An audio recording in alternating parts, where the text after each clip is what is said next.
So how do we make our subject pop? This is an advertising image that I shot for Schwarz, the spice brand, and on the shoot I wanted to have backlight to emphasize the beautiful texture. However, this subject is not meant for backlight only. I did put a reflector here to bring light back on the subject because this is very dark.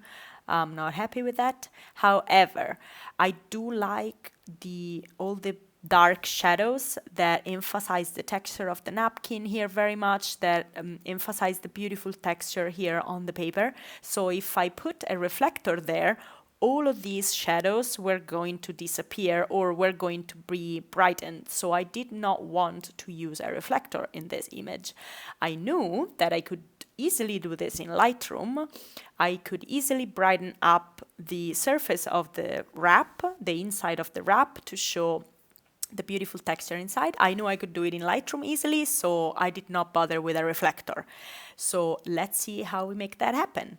Again, we're going to use our masks and we are going to use our local adjustments. Now here, I'm going to use a brush again, and I am going to show the overlay as I paint on the subject.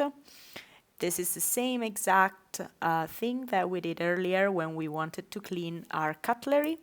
I'm gonna zoom in a little bit so I can see what I'm doing properly. And I am just going to fine-tune the mask. I'm also gonna mask down here, obviously, this other wrap.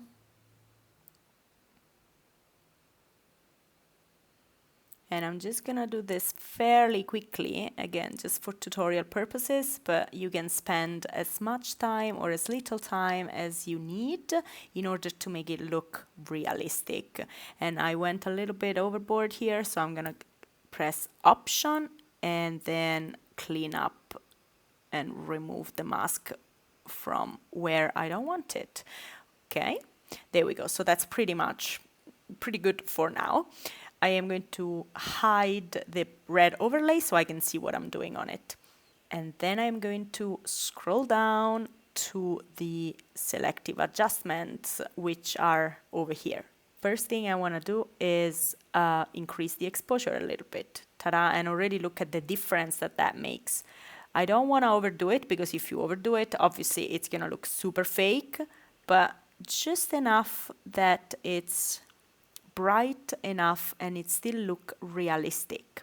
Then I'm gonna work on my shadows a little bit. Again, don't overdo it. If you do overdo it, then it's gonna look fake.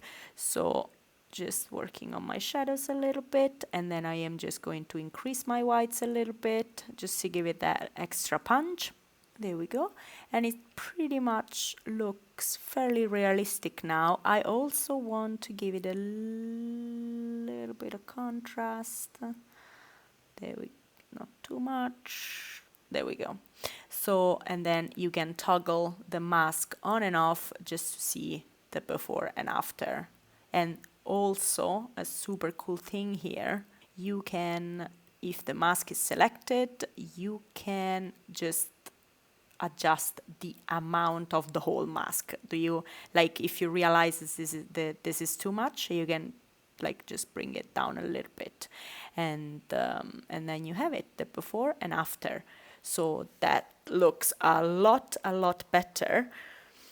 And yeah, my client was super happy with this. Another thing that I wanted to do on this image is to make the subject like really pop, is I want to add a new mask, and I want to add a radial gradient this time. I want to draw my circle, well, more like an oval, and I want to place it on my subject. So basically what I am trying to do here, I realize that I want to create kind of like a vignette effect around my subject to make it pop even more.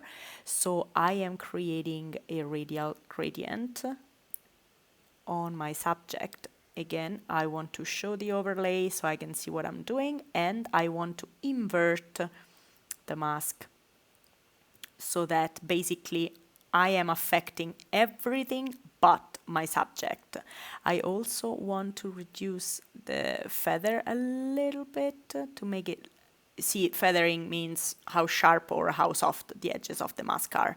I want it to make it nice and soft, obviously. I don't want it to be obvious that I am using a filter there. Then I'm going to hide the overlay. And what I am going to do is I am just going to lower the highlights slightly, lower the shadows slightly, and pretty much just lower the whole exposure just slightly. And then I can toggle on and off, and you can see how this is flat and my subject is dull and dark. From here, this, my subject, is really, really popping. And this is how you create premium looking images for your clients. And they will pay you a lot of money for these skills.